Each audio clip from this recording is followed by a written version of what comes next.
प्रधानमंत्री नरेंद्र मोदी ने आज गुरुग्राम में द्वारका एक्सप्रेसवे का उद्घाटन किया। 9,000 करोड़ रुपए की लागत से बना द्वारका एक्सप्रेसवे देश का पहला एलिवेटेड एक्सप्रेसवे है। इससे दिल्ली से गुरुग्राम तक की दूरी महज 25 मिनट में ही पूरी हो जाएगी। ये एक्सप्रेसवे दिल्ली में इंदिरा गांधी अंतर्राष्ट्रीय हवाई अड्डे और गुरुग्राम बाईपास से सीधी कनेक्टिविटी मुहैया कराएगा। पीएम मोदी ने इस कार्यक्रम में कुल 1,00,000 करोड़ रुपए की 112 नेशनल हाईवे परियोजनाओं की सौगात देश को सौंपी। ये एक्सप्रेसवे दिल्ली में इंदिरा गांधी अंतर्राष्ट्रीय हवाई अड्डे तक कनेक्टिविटी को बेहतर बनाएगा। इससे एनसीआर का इंटीग्रेशन बेहतर होगा।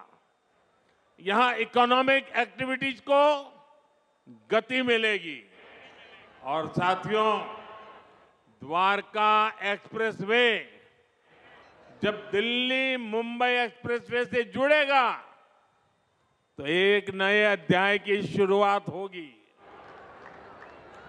पूरे पश्चिमी भारत में ये कॉरिडोर इंडस्ट्री और एक्सपोर्ट को एक नई एनर्जी देने का काम करेगा।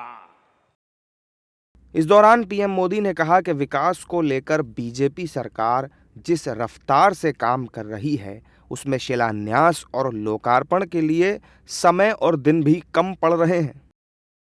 पहले की सरकारें छोटी सी कोई योजना बनाकर छोटा सा कार्यक्रम करके उसकी डुगडुगी 5 साल तक पीटते रहते थे।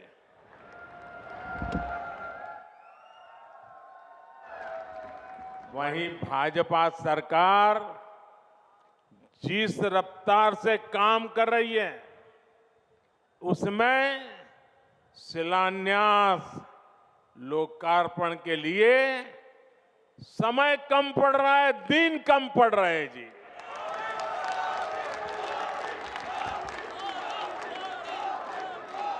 साल 2024 में ही यहां के लोग तो ज्यादा समझदार है। आप सुनिए, 2024 में ही, यानी अभी 2024 का 3 महीना भी पूरा नहीं हुआ है, इतने कम समय में अब तक 10 लाख करोड़ रुपए की परियोजनाओं का या तो शिलान्यास किया है या तो लोकार्पण हो चुका है। पीएम मोदी ने इस दौरान कांग्रेस और इंडी अलायंस पर भी निशाना साधा। उन्होंने कहा कि 10 वर्षों में देश इतना बदल गया, लेकिन कांग्रेस और उसके दोस्तों का चश्मा नहीं बदला। उनको समझ ही नहीं आ रहा है।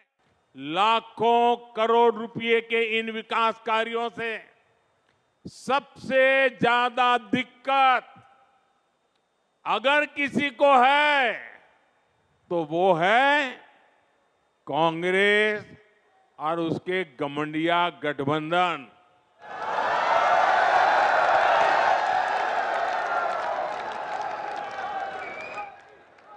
उनकी नींद हराम हो गई है। इतने सारे विकास के काम और वो एक की बात कर रहे हैं तो मोदी 10 और कर देता है। उनको समझ ही नहीं आ रहा है क्या इतनी तेजी से काम भी हो सकते हैं क्या। और इसलिए अब विकास के मुद्दों पर चर्चा करने की उनकी ताकत बची नहीं है। और इसलिए वो लोग कह रहे हैं कि मोदी चुनाव की वजह से लाखों करोड़ रुपयों के काम कर रहा है। 10 वर्षों में देश इतना बदल गया, लेकिन कांग्रेस और उसके दोस्तों का चश्मा नहीं बदला है।